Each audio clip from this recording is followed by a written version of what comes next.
enemy may apply for letters patent. Section 10, that nothing contained in this act shall be held to make unlawful any of the following acts. A, an enemy or ally of an enemy may file and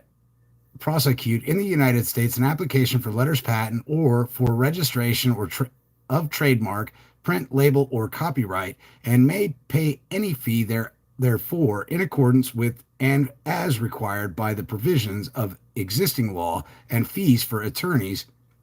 or agents for filing and prosecuting such application. Any such enemy or ally of an enemy who is unable during war or within 6 months thereafter, on account of conditions arising out of a war, to file any such application or to pay any official fee or to take any action required by law within the period prescribed by law may be granted an extension of 9 months beyond the expiration of said period, provided the nation of which the said applicant is a citizen, subject, or corporation shall extend substantially similar privileges to citizens and corporations of the United States. U.S. citizens may apply. Let me slide this over just a scooch here. May apply in enemy country. B, any citizen in the United States or any corporation organized within the United States may, when duly authorized by the President, pay to any enemy or ally of the enemy any tax, annuity, or fee which may be required by the laws of such enemy or ally of the enemy nation in relation to patents and trademarks, prints, labels, and copyrights, and any such citizen or corporation may file and prosecute an application for letters patent or for registration of trademarks, print, label, or copyright in the country of an enemy or ally of an enemy after first submitting such application to the President and receiving license so to file and prosecute and to pay the fees required by law and customary agents' fees, the maximum amount of which in each case shall be subject to the control of the President. U.S. citizens may obtain license to use enemy patent. C, any citizen of the United States or any corporation organization within the United States desiring to manufacture or cause to be manufactured a machine, manufacture, composition of matter or design, or to carry on or cause to be carried on a process under any patent or to use any trademark, print, label, or copyrighted matter or design, or to carry on or cause to be carried on a process under any patent or to use any trademark, print, label, or copyrighted matter owned or controlled by an enemy or ally of an enemy at any time during the existence of a state of war may apply to the President for a license, and the President is hereby authorized to grant such a license, non-exclusive or exclusive, as he shall deem best, provided he shall be of the opinion that such grant is for the public welfare and that the applicant is able and intends in good faith to manufacture or cause to be manufactured the machine, manufacture, composition of matter or design, or to carry on or cause to be carried on the process or to use the trademark, print, label, or copyright matter. The President may prescribe the condition of the license, including the fixing of price of articles and products necessary to the health of the military and naval forces of the United States or the successful prosecution of the war, and the rules and regulations under which such license may be granted, and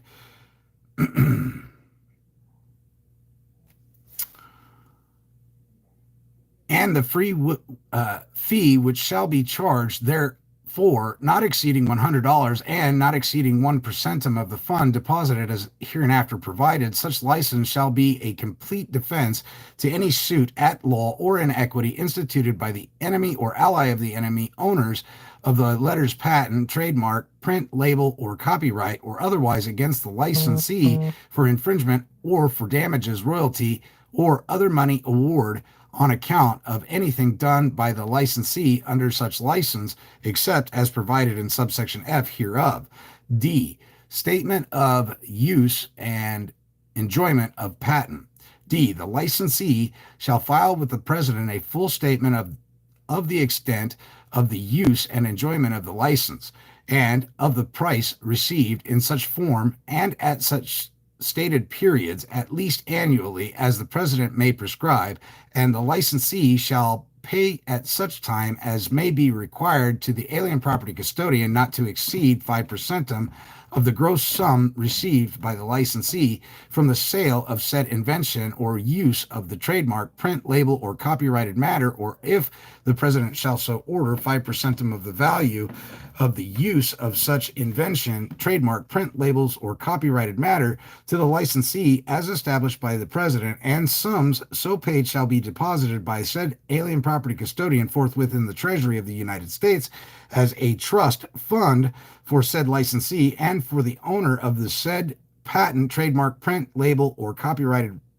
registration as hereafter provided, to be paid from the Treasury upon order of the court as provided in subdivision F of this section, or upon the discretion of the alien property custodian. Term of license. E. Unless surrendered or terminated as provided in this act, any license granted hereunder shall continue during the term fixed in the license, or in the absence of any such limitation during the term of the patent, trademark,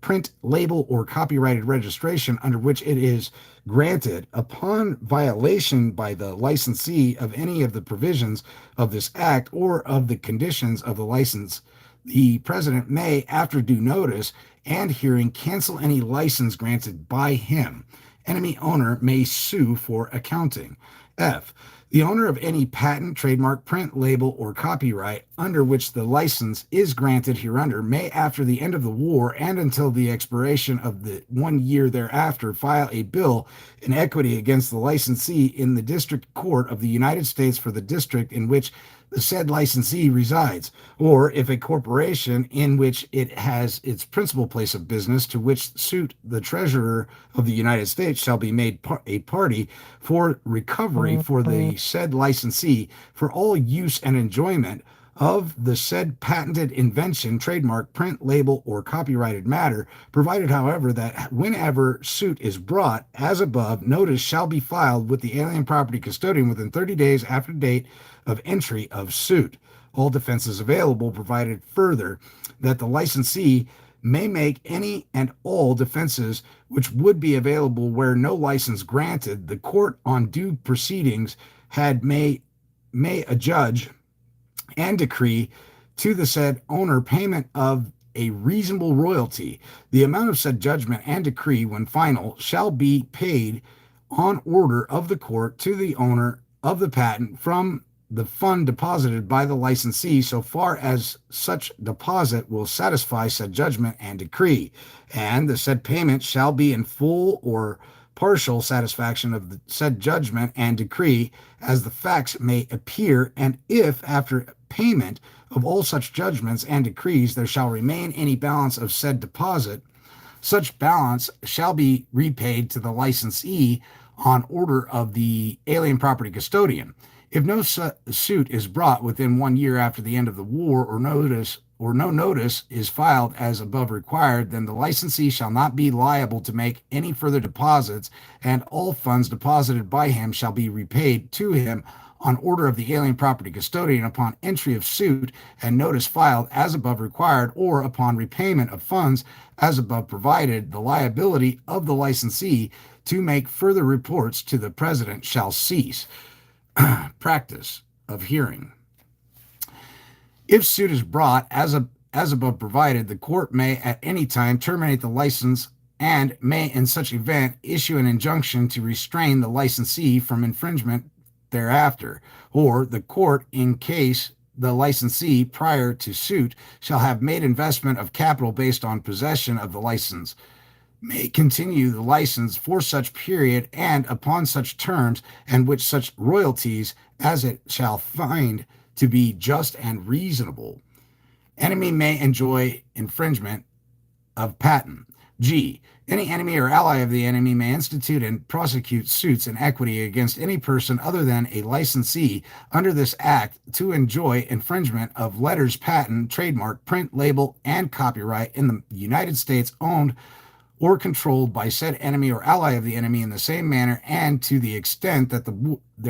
that he would be entitled so to do if the United States was not at war, provided that no financial judgment or decree shall be entered in favor of such enemy or ally of the enemy by any court except after 30 days' notice to the alien property custodian. Such notice shall be in writing and shall be served in the same manner as civil process of federal courts. Powers of attorney valid. H. All powers of attorney heretofore and hereafter granted by the enemy or ally of the enemy to any person within the United States, insofar as they shall be valid. Patents on inventions of detrimental consequences may be withheld. I. When the publication of the invention by the granting of a patent may, in the opinion of the president, be detrimental to the public safety or defense, or may assist the enemy or endanger the successful prosecution of the war, he may order that the invention be kept secret and withhold the grant of a patent until the end of the war, provided that the invention disclosed in the application for said patent may be held abandoned upon it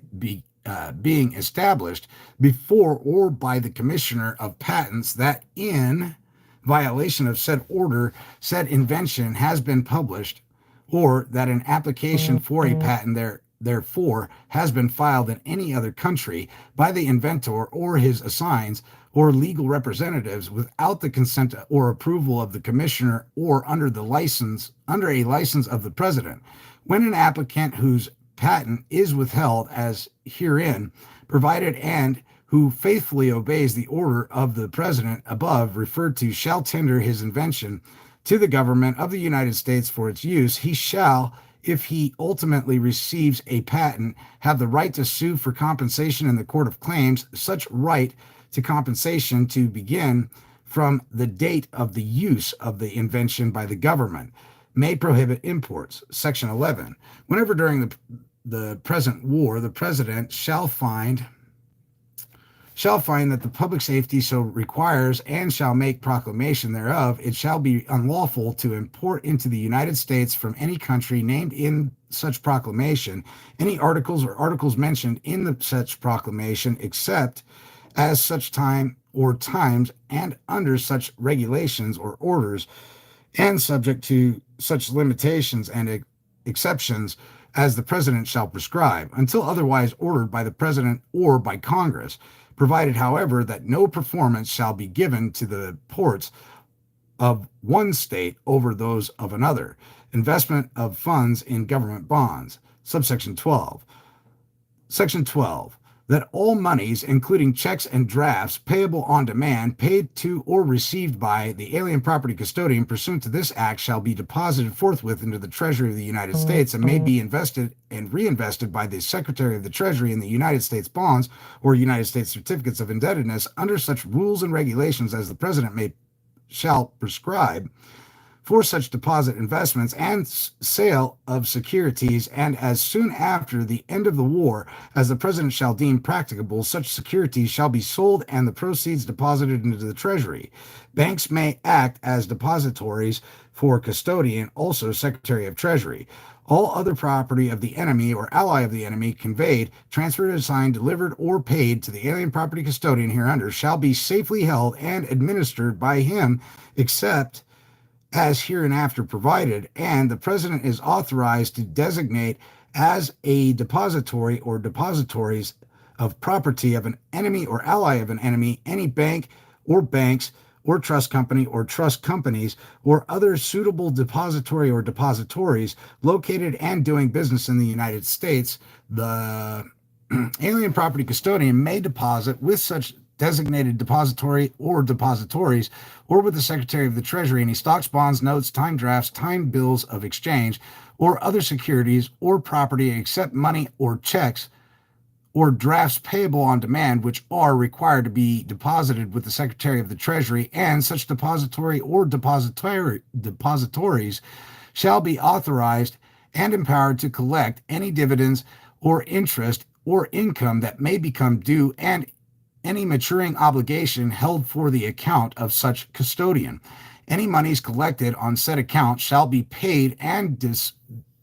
deposited forthwith by said depository or by the alien property custodian in the Treasury of the United States as hereinbefore provided. Bonds necessary. The President shall require all such designated depositories to execute and file bonds sufficient in his judgment to protect property on deposit, such bonds to be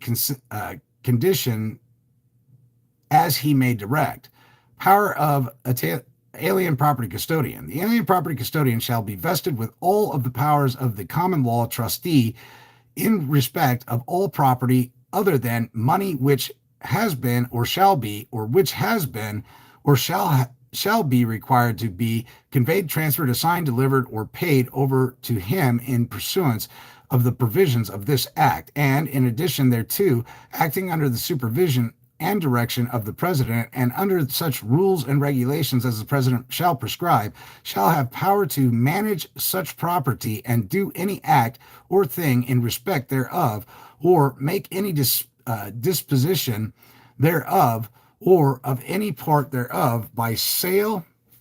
or otherwise, and exercise any rights or powers which may be or become apperent thereto, or to the ownership thereof in like manner as though he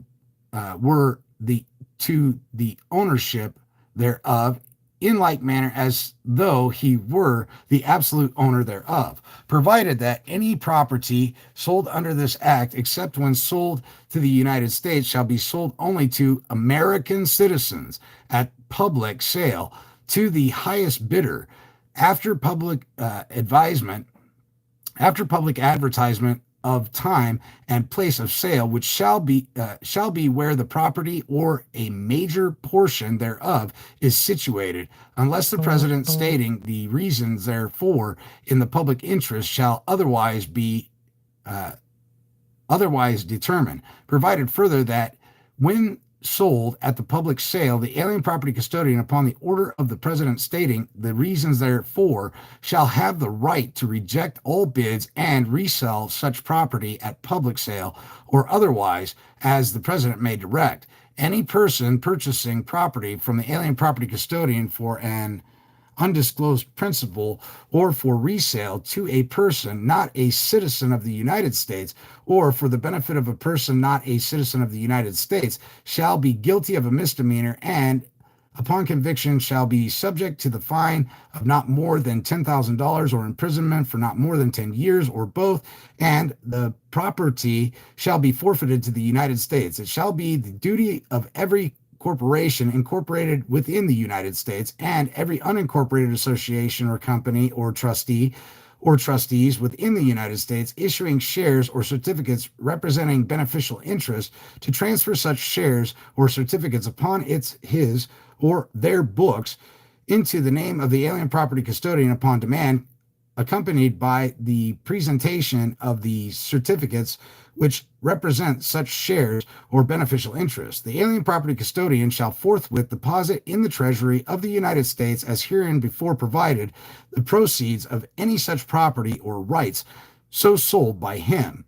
Delivery to the United States Treasury. Any money or property required or authorized by the provisions of this act to be paid, conveyed, transferred, assigned, or delivered to the alien property custodian shall, if said custodian shall so direct, by written order, be paid, conveyed, transferred, assigned, or delivered to the Treasury of the United States with the same effect as if to the alien property custodian. Distribution of alien property held by custodian. After the end of the war, any claim of any enemy or of any ally of the enemy to any money or other property received and held by the alien property custodian or deposited in the United States Treasury shall be settled as Congress shall direct, provided, however, that on order of the President as set forth in the Section 9 hereof, or of the court as set forth in Section 9 and 10 hereof, the alien property custodian or the Treasurer of the United States, as the case may be, shall forthwith convey, transfer, assign, and pay to the person to whom the President shall so order, or in whose behalf the court shall enter final judgment or decree, any property of an enemy or ally of an enemy held by said custodian or by said treasurer so far as may be necessary to comply with said order of the president or said final judgment or decree of the court, and provided further that the treasurer of the United States, on order of the alien property custodian, shall, as provided in sections 10 hereof, repay to the licensee any funds deposited by said licensee. Shipmaster's certificate as cargo and consignee. Section 13, that during the present war, in addition to the facts required by section 4100 and 1997, 4198 and 4200 of the revised statute as amended by the Act of June 15, 1917, to be set out in the master's and shipper's manifest before clearance will be issued to vessels bound to foreign ports. The master or person in charge of any vessel before departure of such vessel from port shall deliver to the collector of customs of the district wherein such vessel is located a statement duly verified by oath that the cargo is not shipped or to be delivered in violation of this act, and the owners, shippers, or consignors of the cargo of such vessel shall in like manner deliver to the collector like statement under oath as to the cargo or the parts thereof laden or shipped by them, respectively, which statement shall contain also the names and addresses of the actual consignees of the cargo, or if the shipment is made to a bank or other broker, factor, or agent, the names and addresses of the person who are the actual consignees on whose account the shipment is made. The master or person in control of the vessel shall, on reaching port of destination of any of the cargo, deliver a copy of the manifest and of the said master's, owners, shippers, or consignors statement to the American Counselor's Office of the district in which the cargo is unladen. Collector may refuse clearance for false representation. 14. Section 14, that during the present war, whenever there is reasonable cause to believe that the manifest or the additional statements under oath required by the preceding section are false, or that any vessel, domestic or foreign, is about to carry out of the United States any property to or for the account or benefit of an enemy or ally of an enemy, or any property or person whose exports, taking out, or export will be in violation of this act, the collector of the customs for the district in which such vessel is located is hereby authorized and empowered, subject to review by the president, to refuse clearance to any such vessel, domestic or foreign, for which clearance is required by law, and by formal notice served upon the owner's master or person or persons in command or charge of any domestic vessel for which clearance is not required by law, to forbid the departure of such vessel from the port, and it shall thereupon be unlawful for such vessel to depart. The collector of customs shall, during the present war, in each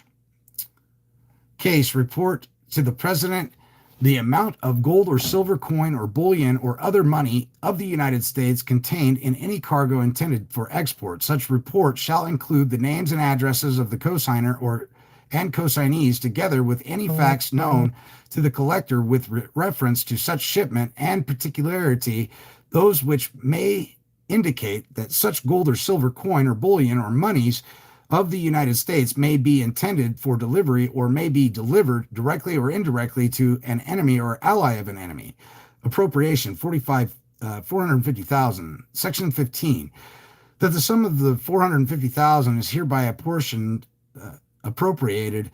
out of any money in the Treasury of the United States not otherwise appropriated, to be used in the discretion of the President for the purpose of carrying out the provisions of this act during the fiscal year ending June 13, 1918, and for the payment of salaries of all persons employed under this act, together with the necessary expenses for transportation, substances, rental of quarters in the District of Columbia, books of reference, periodicals, stationery, typewriters, and exchange thereof, miscellaneous supplies, printing to be done at the government printing office, and all other necessary expenses not included in the foregoing. Penalty for violation. Subsection 16. Section 16, that whoever shall willfully violate any of the provisions of this act or of any license, rule, or regulation issued thereunder, and whoever shall willfully violate, neglect, or refuse to comply with any order of the President issued in compliance with the provision of this act shall, upon conviction, be fined not more than $10,000, or if a natural person imprisoned not more than 10 years, or both, and the officer, director, or agent of any corporation who knowingly participates in such violation shall be punished by a like fine, imprisonment, or both, and any property, funds, securities, paper, or other articles or documents,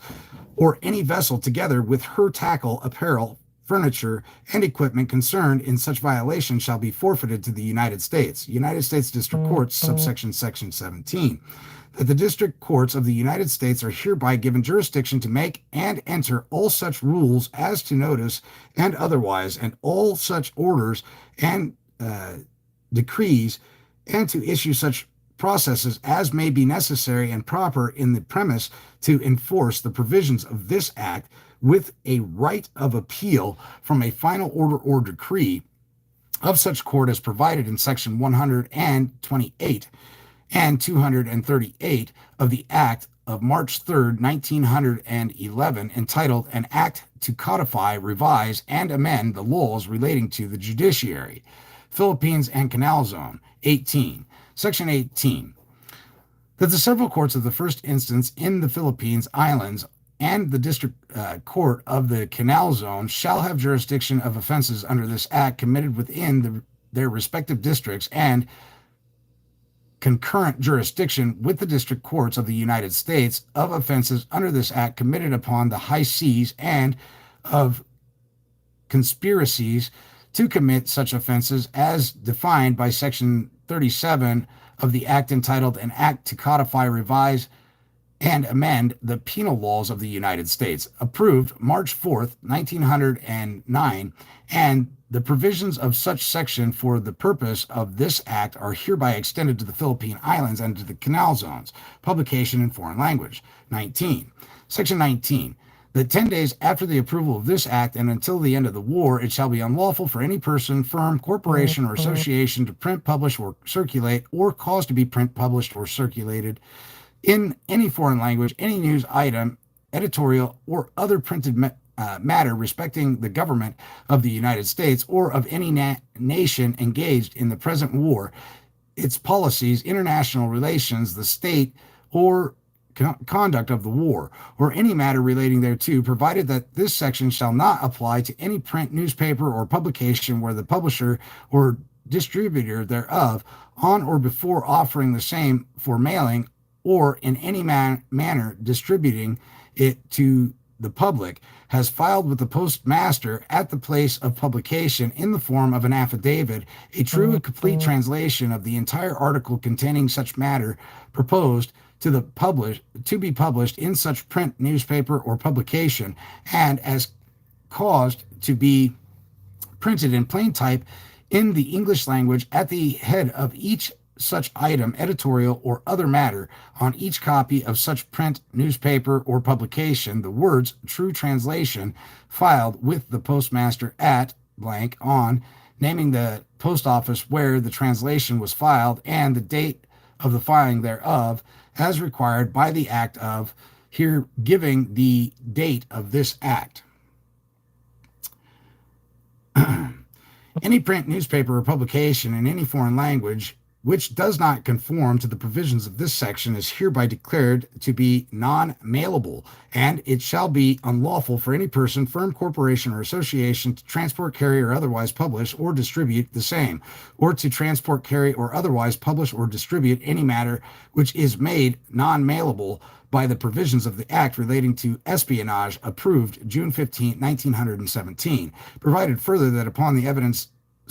satisfactory to him that any print, newspaper, or publication printed in a foreign language may be printed, published, and distributed free from the foregoing restrictions and conditions without without detriment to the United States in the conduct of the present war. The President may cause to be issued to the printers or publishers of such print newspaper or publication a permit to print, publish, or circulate the issue or issues of their print newspaper or publication free from such restrictions and requirements. Such permit to be subject to the revocation at his discretion, and the Postmaster General shall cause copies of all such permits and revocations of permits to be furnished to the Postmaster of the Post Office serving the place from which the print, newspaper, or publication granted the permit is to emanate. All matter printed, published, and distributed under permit shall bear at the head thereof, in plain type in English language, the words published and distributed under permit authorized by the act of, here giving the date of this act, on file at the post office of, giving the name of office. Any person who shall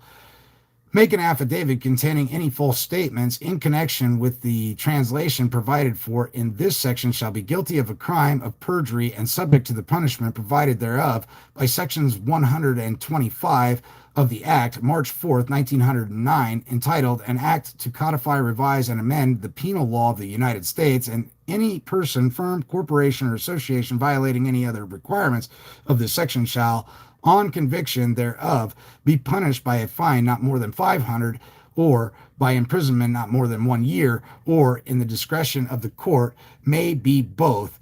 fined and imprisoned.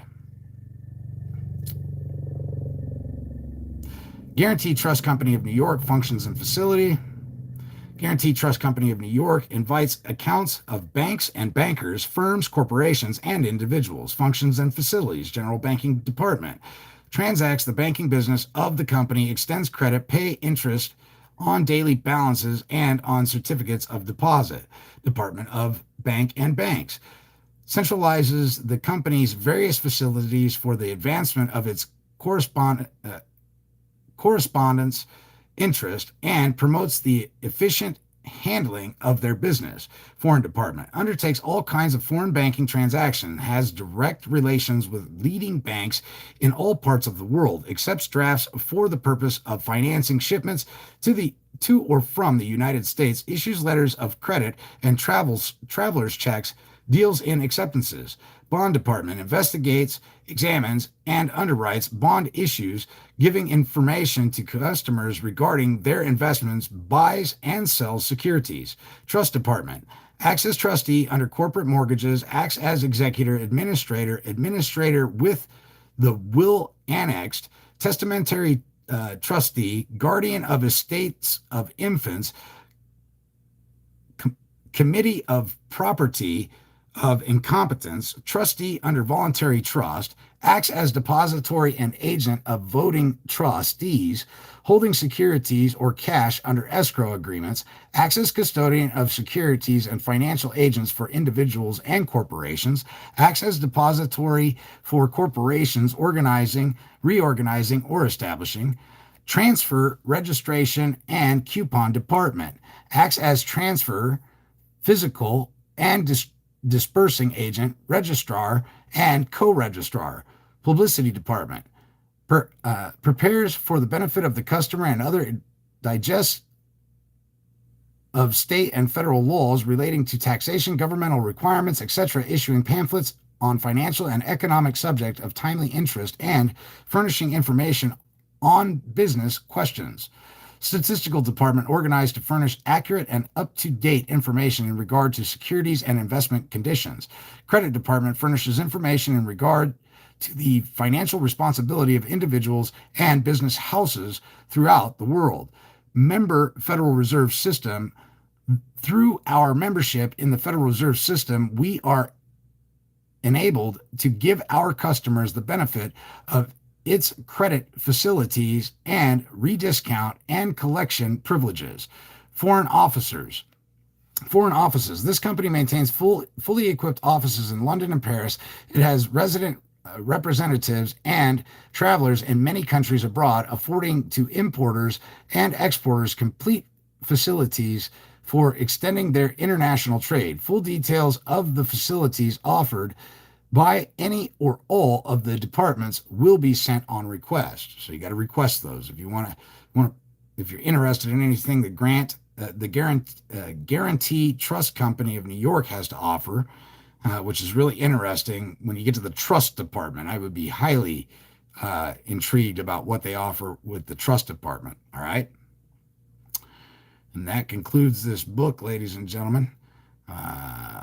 I hope that helps you out in understanding the Trading with the Enemy Act and why I feel that it's important to get familiar with it. And again, let's see. Let's go all the way to the top here. And they got a place where you can write. Oh, yes,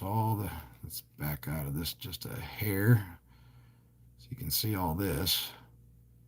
So you understand what it all is. You can pause the screen and you can read all that. I'm not going to make this video any longer than it needs to be. All right.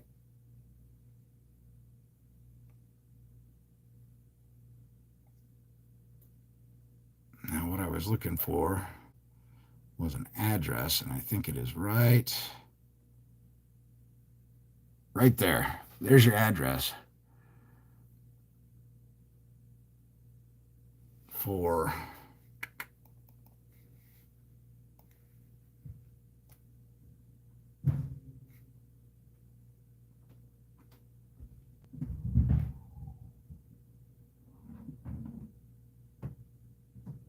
all right, there you guys go.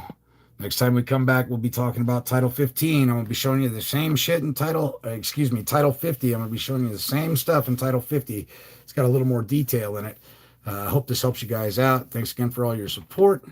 and we'll talk to you soon.